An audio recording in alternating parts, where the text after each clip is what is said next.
uh, of Puerto Rican descent, born and raised in Brooklyn, New York, and I live in the South now, South Carolina to be specific. And so I just want to say, first and foremost, thank you guys for joining. Right now, being Puerto Rican culture is hot right now, right? But there's more to Puerto Rican culture than Bad Bunny. And the fact that you are taking the time out to listen and to read about what makes all of this possible, right? Without African roots, without Taino roots, there is no Bad Bunny, right? Without the Spanish roots, there is no Bad Bunny. Without, the uprisings, without the fights, and without, getting the military off of Vieques, there is no La Mudanza, you know? So, being Puerto Rican is hot right now. It's a thing, but there's more to being Puerto Rican than the sazon. There's also the sufriendo. There's all of that.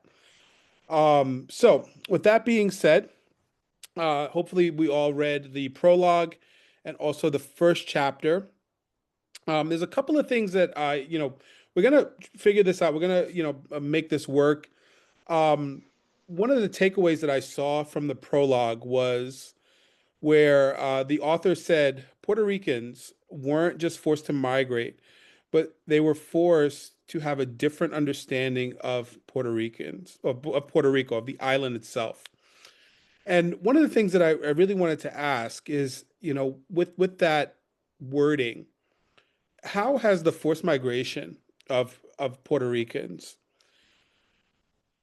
helped you understand your identity, both on the island and in the diaspora? Now, I'll start off by saying, when I go to Puerto Rico, it doesn't it feels like home, but it feels like a close family member's home.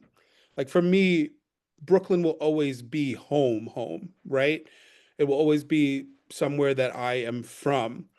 But Puerto Rico, there's a familial feel to it, but I know that it's not my home. Does that make sense?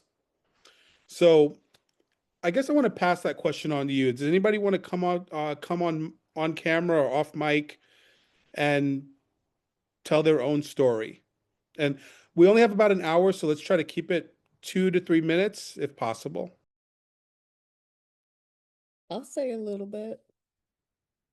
Learning the history of like the migration and being over here in the diaspora, I've learned that I do have a home because I always felt different, like culturally. I'm from Connecticut, New Haven, Connecticut. So, reconnecting with the history and figuring out why why we're all here and why we're all like dispersed everywhere else. Like it's just made me realize that I do have a permanent home and home will always be Puerto Rico to me. Wonderful. Thank you so much for that, Margarita. And anyone else want to come off camera? Come Yeah, on now. I'll I'll come off or I'll mute. And I actually have very similar sentiments to you, Anthony. Also create great content, but born and raised here in Chicago from Humboldt Park. I have the flags tatted on my arm and very proud of the fact that I'm come from Chicago. But I've traveled other places and I literally get homesick. And Puerto Rico is the only place where I've been longer than a week, where I'm like, yeah, I don't want to go back home. I want to stay here. But there is that duality where it does feel like home, but then at the same time, I'm like, Chicago's home too, and I'm very proud of both places. And one day, God willing, I'm able to retire. And half the year, there's nothing like summertime shy. As much as I love being in Puerto Rico, Papa, get down, Papa. As much as I love, or excuse me, as much as I love Puerto Rico, there's nothing like summertime shy. So for me, one day I would love to live in both places, half the year in Puerto Rico and half the year in Chicago. But yeah. Awesome. So Alexis was next. Go ahead, Alexis. And then we have Joshua after. Hi, can everybody hear me? Hmm? Apologies, my camera is not working tonight. I'm Alexis Candelario. I live here in New York. I'm in Westchester County, but I'm originally from the Bronx. And just like the word home, right? Of course, Boricua. When I think of home, I've been living more in Westchester County, many more years than in the Bronx, but home is still the Bronx. And then as a Boricua, I've always been connected more to being Puerto Rican than being American. I don't know why. Like, my flag is the Puerto Rican flag. And then an example of the first time that I brought my kids in 2013 to Puerto Rico, my son was only 6 years old. And after that, he was like, when are we going back? Never been there before, ever, you know? And he was like, when are we going back?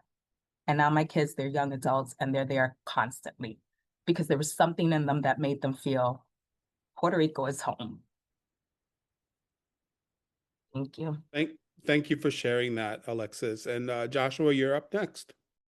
Yeah, thank you. Man, I know I'm in the right room because what everyone's sharing, I deeply resonate with. And so I'm a mixed kid. My mom is Puerto Rican and my dad is from Trinidad and Tobago. So my mom's side of the family's from Isabela. And so growing up, I used to always visit my grandfather's little house and go pick plátanos and everything.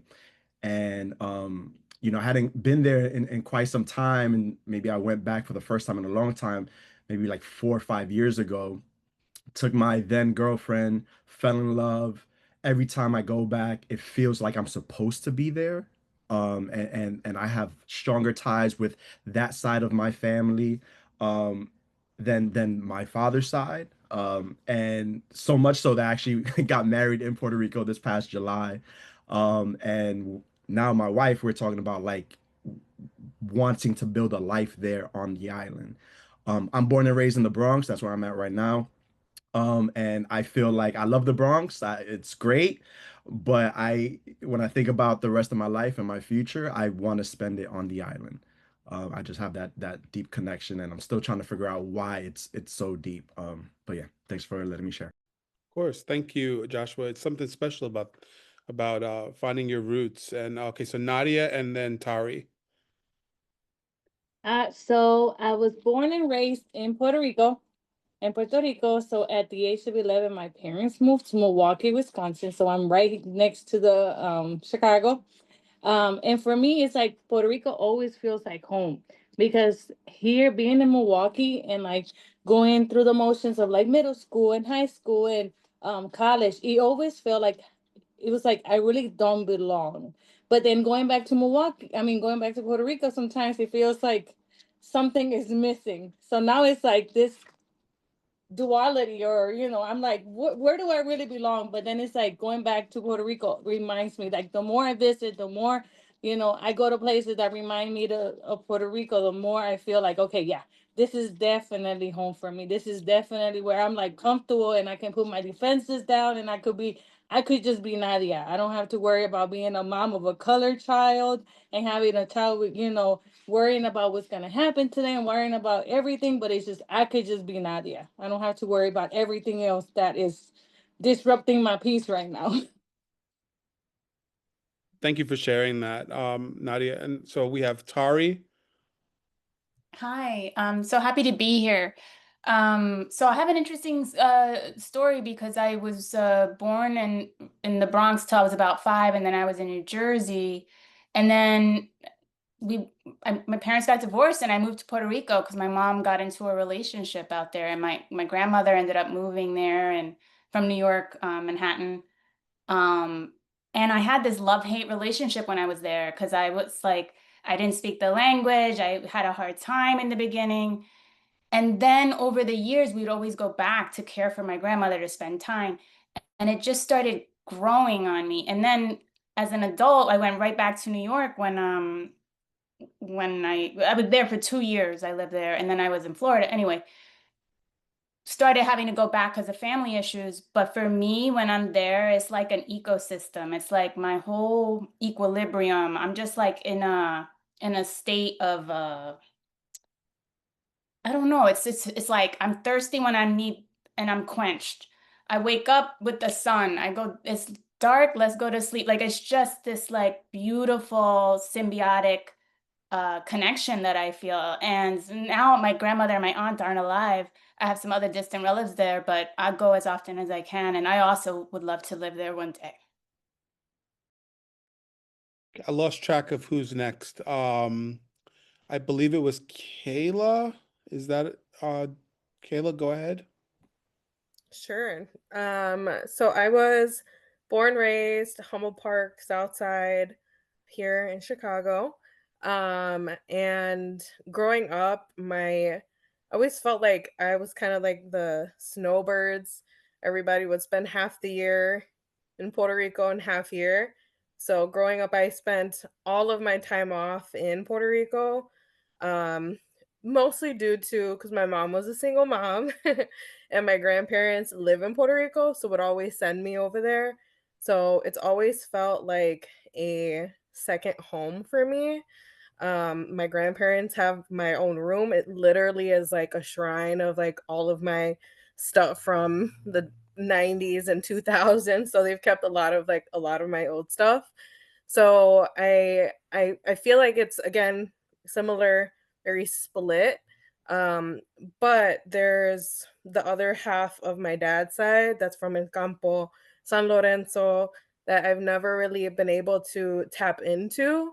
And that's where now as an adult, I really want to explore a little bit more of that side of the island and all of the things. But I love being now as an adult, I love summertime shy a little bit more. But always Puerto Rico is always a second home for me too. Absolutely. We have Alexis.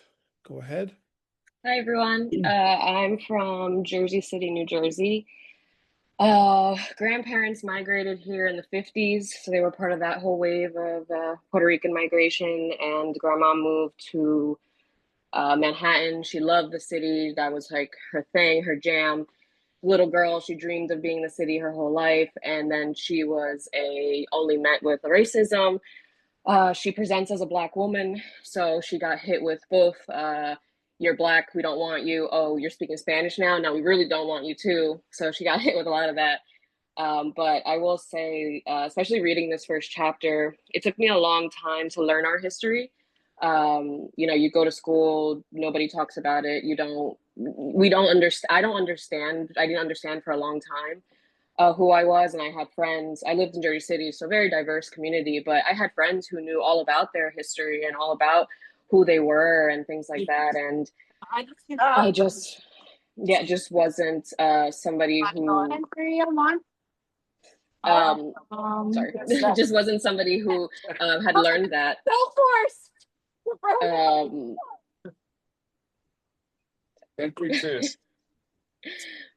Um, I just hadn't learned that. So I would say out of all my friends growing up, I will say that I had this different ache that I didn't have with anybody who wasn't Puerto Rican. And the consistent thing that I had with my Puerto Rican friends was we all kind of had this ache or this yearning for Puerto Rico or to learn more about Puerto Rico. I didn't even have to be in Puerto Rico to want to know more.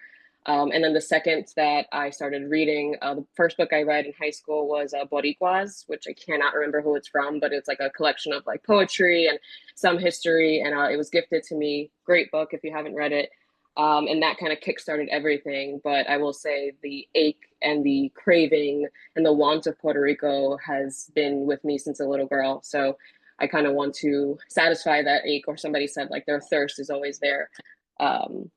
So it's a complicated feeling of being so proud to be Puerto Rican, and then also this sadness of I feel so far away from who I am in many ways. So I'm hoping that joining something like this will kind of help that. Absolutely. All right, we have Christina and then Jess. Go ahead, Christina. Hey everyone. So something that I wanted to bring up too is specifically about the way that migration that my grandparents made in the 50s as well, both maternal and paternal. They came to Chicago in the 50s. The way it's affected my, my identity as a Puerto Rican and my relationship with it is, yes, all the amazing things that you guys say, but also it has created a sense of otherness, specifically being part of the diaspora versus the rest of my cousins so my grandparents, things got hard in Chicago. They faced racism, all the things that we're talking about. So they did move back to the island, and everybody went with them except my father. And so all my cousins, all 20 of them, all grew up together on the island, except me. I stayed in Chicago and grew up by myself with my parents. And so it's created this sense of otherness where, unfortunately, because of that need to migrate, which has so much to do with the man and all this other stuff, it's affected me, and sometimes in a negative way. And it makes me sad sometimes that to feel that otherness.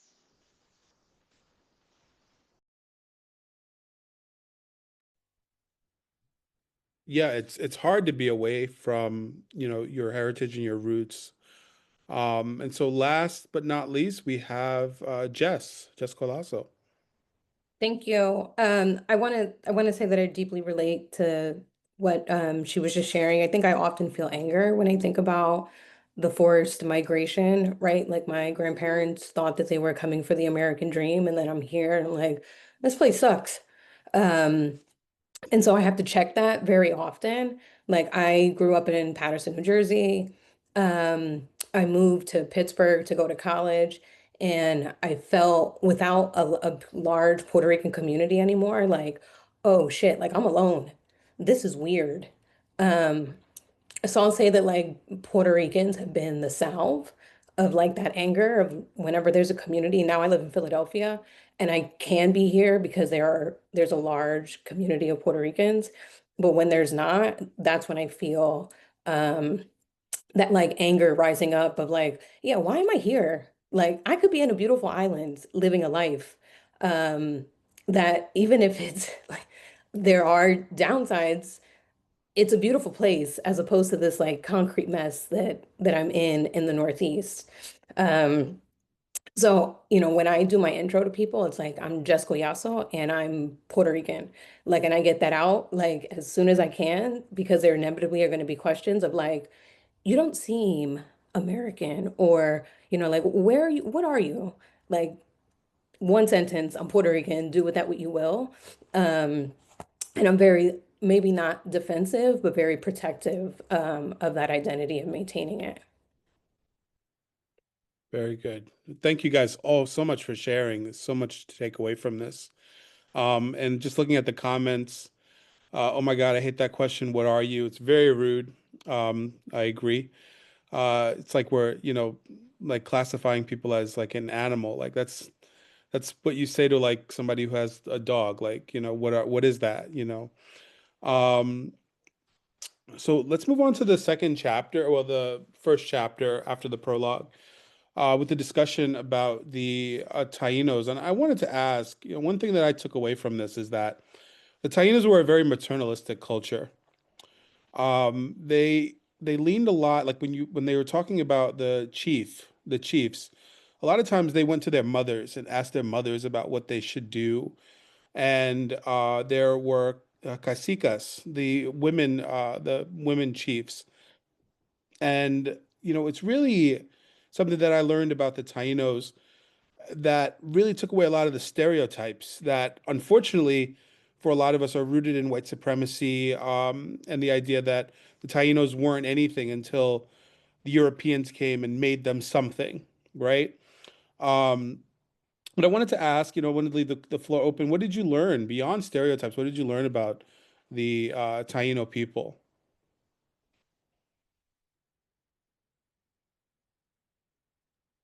Anyone want to share? Go Yeah, ahead, Jess. Anthony, I really love that note about the Tainos being a maternal culture. I'll also say that the note on the first page say they viewed waterways as pathways and not as frontiers.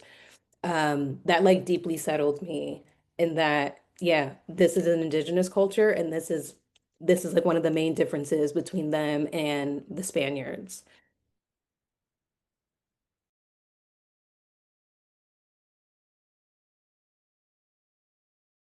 Okay, Tari, go ahead.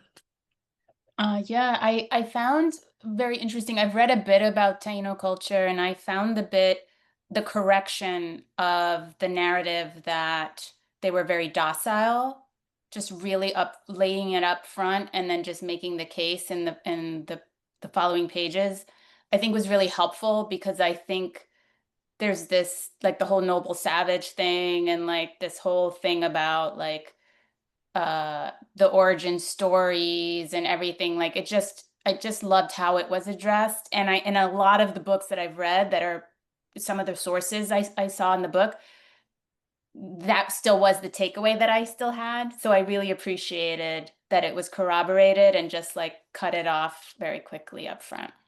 Right. One of the things that really stood out to me was the fact that the first documented encounter between the rebellion encounter between the Spanish and Taínos were women. There were a group of women with their children in a canoe, and the Spanish wanted to do whatever, and they ended up killing several, of injuring one and killing another with bow and arrow. That's something that really stood out to me. And I guess the next question I want to ask is there anything specifically that stood out to you in regards to the Taino and the reading, and why did it stand out to you? Um, I I think one thing that stuck out to me, I think about like spirituality and religion, and Mhm. like in the book they talk about how Tainos had like these sculptures that they felt represented like gods of different forces of nature. They had this small wooden sort of chair that they might use for prayer, and so there was clearly like ways that they've practiced, whether it was spirituality or religion.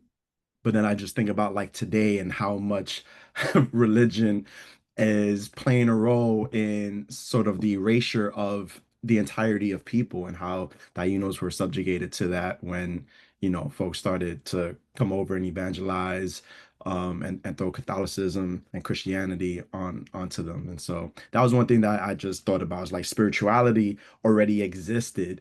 But here comes in my opinion, the real savages saying, no, here's the religion that you all need to sort of adopt. And that's it's always sort of hard to like think about that, and just consider what they went through during those times when clearly they had their own way of seeing the world. So One of the things that I find really interesting is how the Tainos, the religion, I hate to say religion, their connection with nature influenced their spirituality. And it wasn't based on necessarily what happens after you die. When you look at Christianity and things like that, a lot of it is based on like what happens when everything is done here. It was based on now, how could we be good stewards of the planet, of our land now? And their understanding, they were not, the narrative of them being really stupid or really dumb. They weren't. Reading in this book, the Spanish said that they would see up to 70 to 80 people in their canoes. And, that's indicative of long distance travel. They would travel back and forth to Quisqueya, Haiti, and they had interconnected relationship with other Caribbean islands. But I won't talk too much, but Alexis, go ahead. What were you going to say? So when I was reading chapter 1, it just brought me back to when I used to teach fourth grade. I'm an elementary school teacher, and I taught third grade and fourth grade for many years, but now I teach ENL, formerly known as ESL, but now it's English as a new language. So it just kept me, it just reminded me of when my colleagues and I had to teach the unit on Native Americans, and then after that was explorers. And we got so into the culture of the Eastern Woodland Native Americans, the Iroquois here in New York, the Algonquins, and totally fascinated by their spirituality, right? How they lived off the land. Like they were geniuses, right? Geniuses to kind of like get their medicine from plants, right? Build their wampums, like fish. And the more we got into that with our students, when we got to the part about explorers, we were like, oh no, we got to change this narrative. We cannot talk about the 3 ships of Christopher Columbus coming on over and discovered them and then slowly but surely, within, being mindful of how we had to express it to our students. And we're talking about maybe 15 years ago, before how it is now, that they just want to kind of like take all of that out of the school system. DEI and all of that. And we did it, and we came together as a grade level, and we really spoke about how can you, and this was like the question that we would pose to the students, how can this person come and say they discovered this land when there were people already out there? There is no discovery when there were people already there. So it just brought me back to like teaching that, and really, knowing that we have to start changing the story for our kids today. That's something that I'm thankful for. My parents are both like scholars of history, and they would say that to me quite often. There's no discovery where there's already people. So, it's important to remember that the Spanish brutalized, and this is one of the points that I wrote down, was the narrative changes and how we view the Spanish differently when we say things like, hold on, I'm reading here. Where is it? Give me 1 second here. Okay. Yeah. So the people, when we say the Tainos were the people who greeted Columbus, versus the Tainos were the people who resisted conquest from Columbus. And so definitely it's important to change the narrative on discovery versus conquest versus brutality. So, these are some things that I wrote down. Anything else? Anything else that anyone took away from the reading of either chapter? I want to leave the floor open. I want to give you guys time to talk. I'll go next. My name is, y'all can call me Z. I use two sets of pronouns, they, them, or AA, or she, her, aya. I would like people to use they, them, if possible, please, or AA here in this space. This was a great tee up to what I wanted to share. In chapter 1, page 2, the entire page I wanted to highlight. But I love that it says like history is the documentation and intentional recording of the past. But documentation cannot be solely limited to and just talking about like what we're talking about, changing the narrative, especially what you were saying, Anthony. And then I like flipped back to page, let me see if I remember my Roman numeral 7 of the prologue. And it talked about Puerto Rico's relationship to the US is not that simple. Such arguments overlook the second-class nature of Puerto Rican citizenship while portraying them in need of saving. In these conversations, the agency of Puerto Ricans often disappears. And even though this is not necessarily about the Tainos, like it reminds me about like the Tainos and also just a lot of our indigenous and native like relatives and kin, where again, even just down to here on the mainland, where it's like people will talk about Indian boarding schools and we'll talk about the Chinese Exclusion Act. If we look at cross-racial, we'll talk about the civil rights movement. We'll talk about Malcolm X. We'll talk about all these things, but who writes the history books? Like who is the author? And even like down to like, I also have Mexican heritage or Mesoamerican from like Oaxaca. And a lot of the codexes you see from like Mexican and Mayans, a lot of that is documented by priests, Spanish priests. And so even though there's so much beautiful history in these elaborate pictures and calendars that aren't necessarily written down, who did write them down, which I'm glad they're written down because the information and that's how we've received it. But thinking more expansively of history than just what is written and what is claimed. And that's like, for me, a lot of it is remembering, like I'm a dancer and I've taken some bomba classes and just how much of that, like that movement is so visceral, but it's remembering through your body and remembering not just through your body or blood, but also through the connection to what you're doing. And so to me, a lot of, getting to know history and getting to know culture, especially when you are part of the diaspora of it, is, being able to remember, even if it may not be you who was alive back then, it's remembering for our ancestors, both related to us and not. and how and where is that story written? And like you were saying, Anthony, about the narrator, and like that's the power like storytelling has, but also it's the power of influence there, because a lot of times when people talk about their ancestors or native, it's like they're taking agency even away from them, even if that's not the intention. So yeah, all that counts. Thank you so much, Z. I appreciate it. We have Lonnie. Go ahead. Hi everyone. Let me know if you can't hear me. Ani Prunez, originally from Philadelphia. Something that really stuck out to me was somewhere in our beginning reading, it said that it's a little bit contested, but that Puerto Rico could be one of the oldest colonies. And I think that's an interesting juxtaposition with the fact that I had not really heard any of these chiefs' names up until reading this. I had not heard about all of these stories of such intentional resistance to the Spanish until reading this. And yet we're supposedly the longest colony on, the oldest colony on the planet. I think just being able to read these folks' names and hear their stories was so eye-opening in breaking apart that erasure, because like, look at this history, look at this profound history, and yet we don't know it. And so many of us don't know the details. And I currently live in Honolulu, and Hawaii is a very similar history to Puerto Rico, right, as far as colonization. And yet, despite having similar hurdles the way Puerto Rico did as far as having their flag be illegal and having their language be illegal, the Hawaiian language has been retained. The Hawaiian ways and cultures and ancient practices are still being practiced and done here.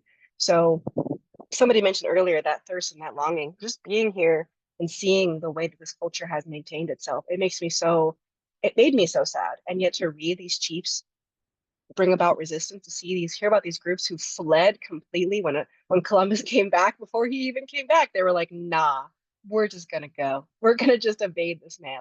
Like, those are the stories that I'm longing for, and I think we all are. And such powerful reminders that just because the story has been erased doesn't mean these legends don't exist in our ancestry. So thanks for connecting us all and getting us together. Absolutely, absolutely. Yeah, a lot of people just straight up left, and the Tainos didn't sit back and just take what the Spanish were doing to them. I believe there's a recording of when Columbus came back on his second or third voyage, one or the other. I think his brother was killed by the Tainos. And so, with that being said, anyone else have anything? I see Kate. Did I pronounce your name right?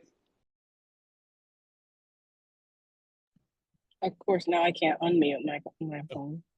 You're good. I am so sorry about all that noise. You're fine. Yeah. Okay.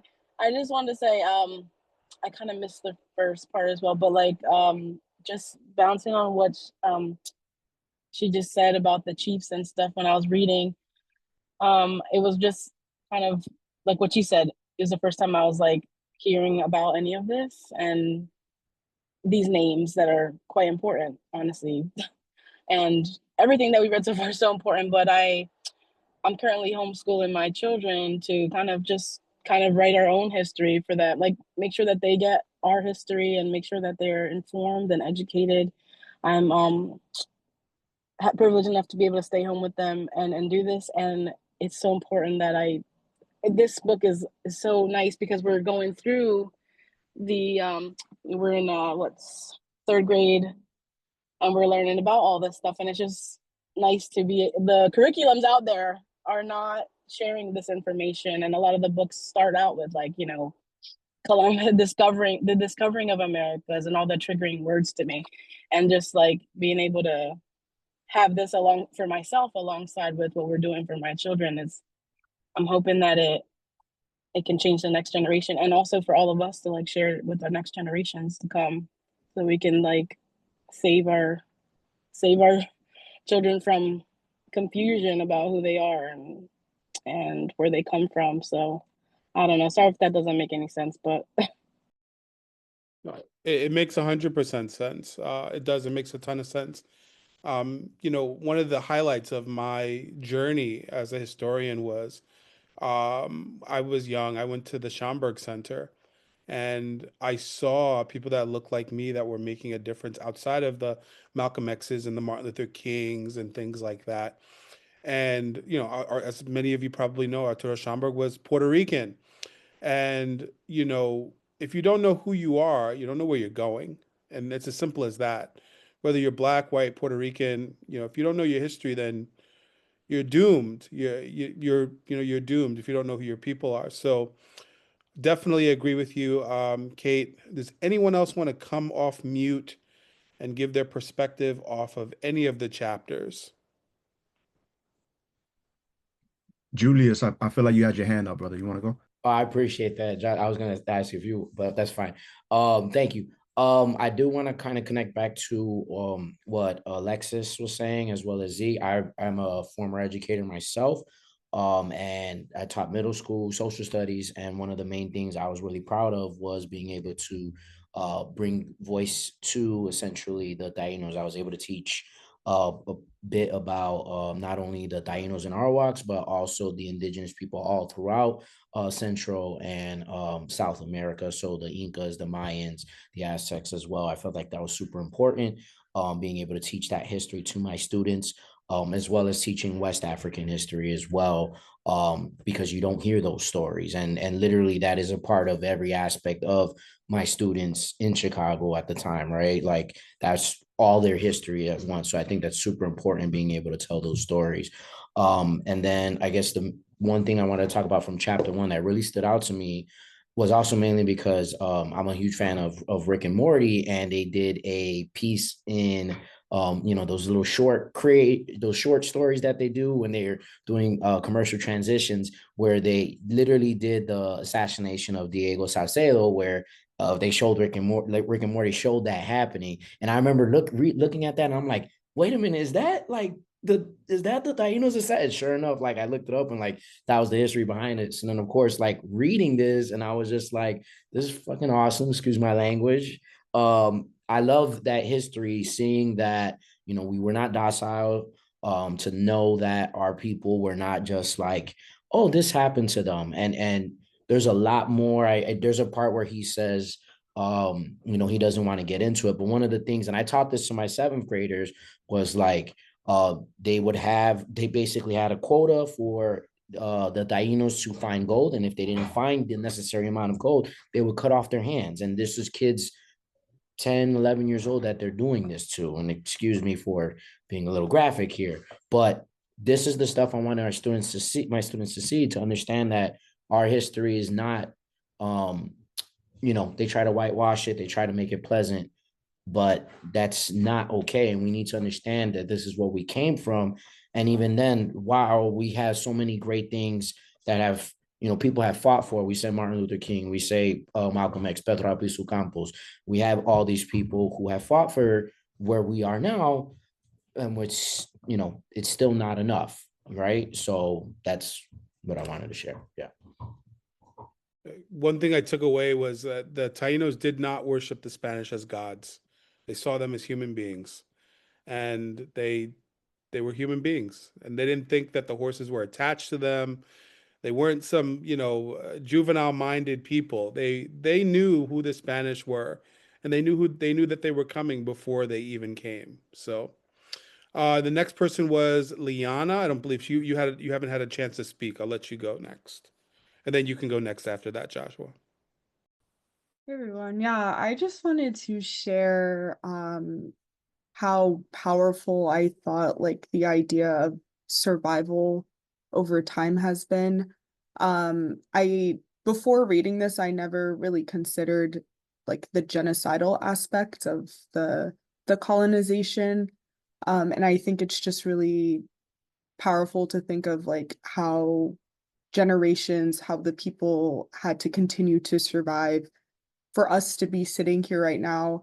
I definitely, to earlier comments, feel kind of like the sadness or being separated from like my Puerto Rican history. I live in Georgia, grew up in Georgia, and my mom is Puerto Rican, my dad is African American, and I feel like I haven't been to Puerto Rico that many times in my lifetime, so I feel like my Puerto Rican experience is very like nuclear to my family. My mom has a lot of siblings, they all live here, so I had a lot of cousins that I grew up with, but I also feel like very separated from them, but I also think it's like the idea of like over time the diaspora growing and being, you know, this expansive is like an example of how it's changed over time and how we are able to be here because of that.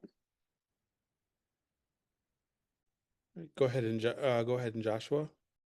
Yeah, I just wanted to share a line that really, I mean, it got me, it hit me pretty hard. And I think about like resistance. So I'm in education as well, and I do photography on the side. And so I'm documenting protests or moments of resistance. And on page 12, the second paragraph, they say when Ponce de Leon's soldiers marched toward indigenous territories, they found that the Taínos had swept the dirt roads, symbolically welcoming the Spaniards into battle.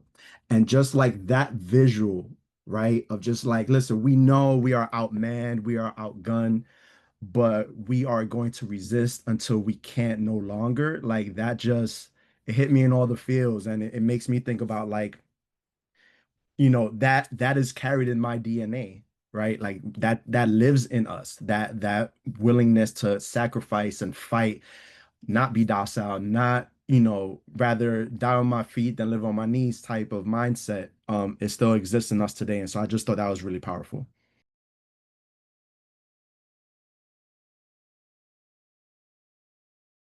Awesome. Anyone else want to come off and talk about their perspective on either chapter?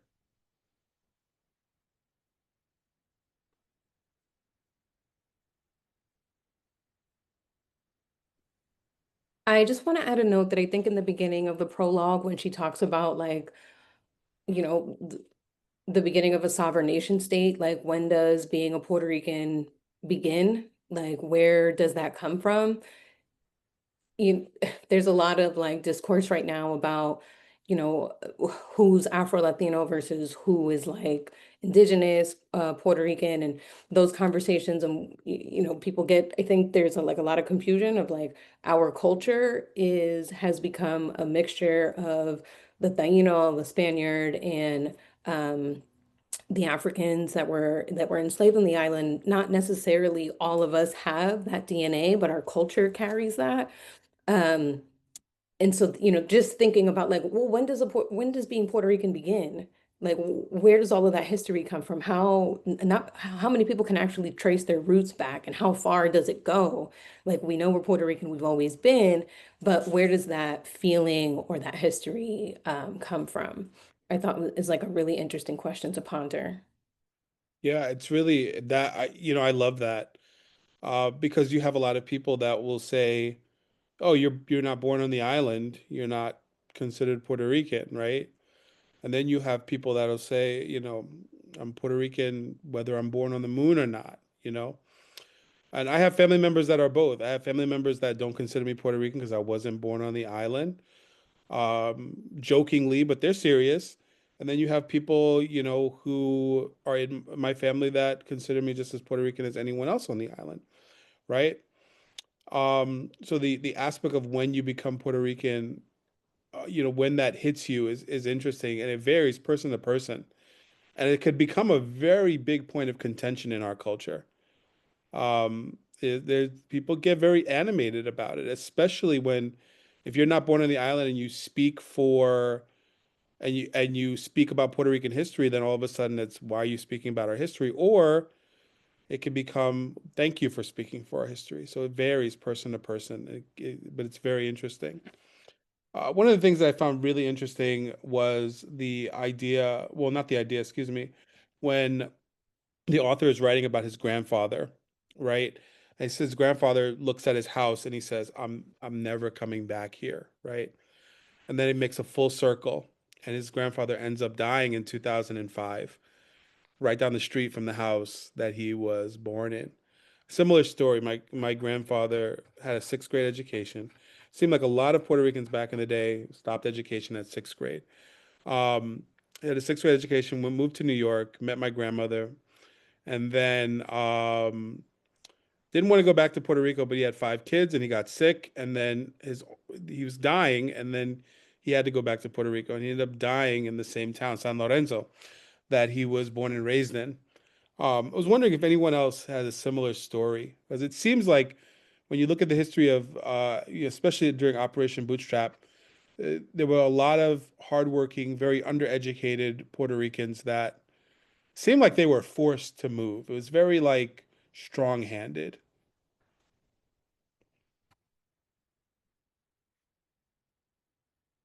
I saw a hand up. Alexis, go ahead.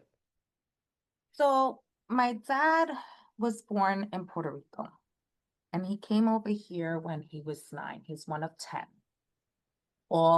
It was 5 and 5. All 5 females came first, and then the 5 male children came after.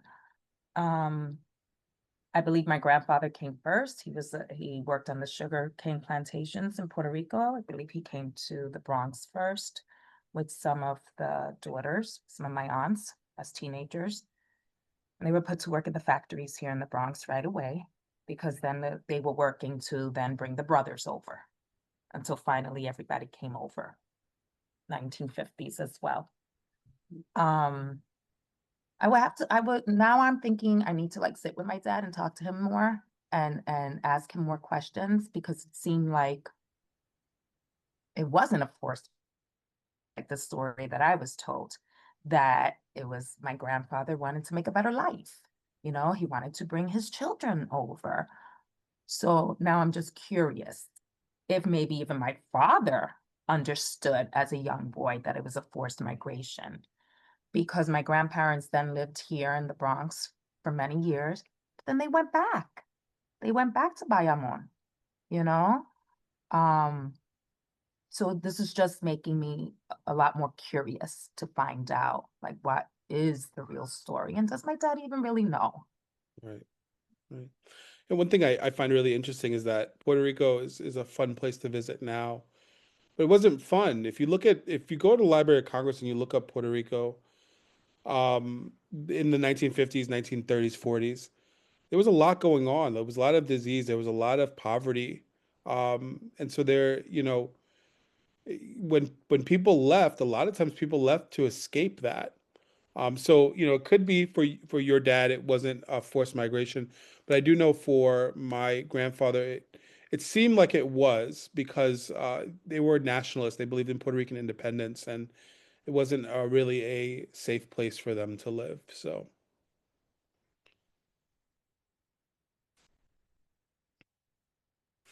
anyone else? Yeah, I'll jump. I don't want to get all doom and gloom. Sorry. No, Sorry about I'll jump in. My mother came here in the late 60s, but her dream and her greatest desire was always to go back. It was never, she didn't want to die in the United States. She's like, I'm just going to do enough to make money to raise my family because better opportunities here. But always, she said, I'm going back. And even now, as she got sick, she told me, she's like, I cannot die here. Send me back. And that's what I did to honor her. But there's a lot in the family who ended up doing the same thing. Like, we're only here temporarily. The whole goal was to make enough money so they could retire back on the island. So it's kind of opposite. And I think it's that next generation after the 40s and 50s, if they came in the 60s and 70s, the desires to go back. And then us who are born here, the desire is to go there and have a house and buy land and, be able to sustain and help Puerto Rico. So I think generationally it's very different, right? Depending on what era we grew up in, the reasons our parents came over here, and to have that context and understanding. I think a lot of us understand Puerto Rico as a colony now, but back then that wasn't the case. They didn't see it as it was a territory. The status of Puerto Rico was a big issue. And I think this book brings to light in its thesis, like, if you don't understand that Puerto Rico is a colony, that's where the problem begins, because you haven't been taught your history. And that's what he's trying to debunk in his book. And it connects to everything we're learning personally. That's why he starts with his, in my opinion, right, his migration story, because we all have a migration story. Family has a migration story. And how do we connect these things together to help us understand the reality of Puerto Rico today? Wonderful. Thank you, Veronica. Anyone else? We have 5 minutes left. Does anybody else want to tell us anything so we could, before we wrap this? Oh, Christina, sorry about that. Yeah, Christina de Jesus. no, it's all good. One thing that I wanted to mention too is, and this could be a generational thing too that I've experienced with friends of mine. My grandparents, like I mentioned, they were part of that forced migration in the 50s, and they ended up going back. My grandmother, she also had a sixth grade education. She worked, in the mountains, working coffee fields and things when she was young. My grandfather, when they moved back to Puerto Rico, they moved back to that exact land. She was born on that land. And when she got sick, she refused to come to the States. We wanted to take care of her, and she was just like, no, I'm not leaving. And a lot of my friends have experiences where their grandparents were very sick, and it would have been probably better care or what we would think is a better experience for them here, but they refused to leave. And there's one point that I thought she was just stubborn, but now I have a more of an appreciation and an understanding of why our grandparents refused to leave that land that they were born on. It's such a different perspective when you hear how deep it goes and how far back it goes. Well, on that note, we don't have much time left. I wanted to just remind you guys that I did make a playlist. It's in here. I mean, so there's a Substack also, and then on top of that, so if anyone is not able to join us and they want to, I'm going to be uploading the recordings onto the Substack. But in addition to that, I did make a playlist so that we can carry it with us throughout the week. Before until we meet again. And then I tried to make the music that's in the playlist relevant to the chapters that we're on. So for this first playlist, you'll find a lot of music that has to do with migration and pride and who you are. And in addition to that, music that shows appreciation for the Taino people, the indigenous people of Puerto Rico. So I hope you guys enjoy that. And I wanted to thank Veronica again for making this happen. Thank you all for being here as well. I appreciate every single one of you. And always remember to keep learning your history, keep learning more about who you are and where you come from. And that's it. Thank you. Yep. And if anybody wants to make recommendations for the playlist, please do so. Yeah, go for it. For anything, any resources that you have that we could share, together we're stronger and better. Anthony and I are not going to pretend to know it all, but I think together we could just uplift and build each other. I'm going to also share a resource with you all on for kids. They came out with a new Puerto Rican history book for kids that's pretty phenomenal. Literally was just released 2 weeks ago. And I looked through it. It's very, very good. I think it'll be really good for those of you wanting to teach your kids. Doesn't have a curriculum, but it's really wonderfully self-paced because I know Julius taught my son. And he had to pull from here and there, and he did a phenomenal job. So I know he has a lot of resources. So all our educators out there, please pull in the resource that you have, share, and we'll create a whole resource guide for one another. Any last closing comments from anybody? Just gracias. This was wonderful. Muchas gracias. So exciting. Thank you. Gracias. Buenas noches. Buenas noches. Buenas noches. Good night. Have a good one, Bye. y'all. Good night. Good night, guys.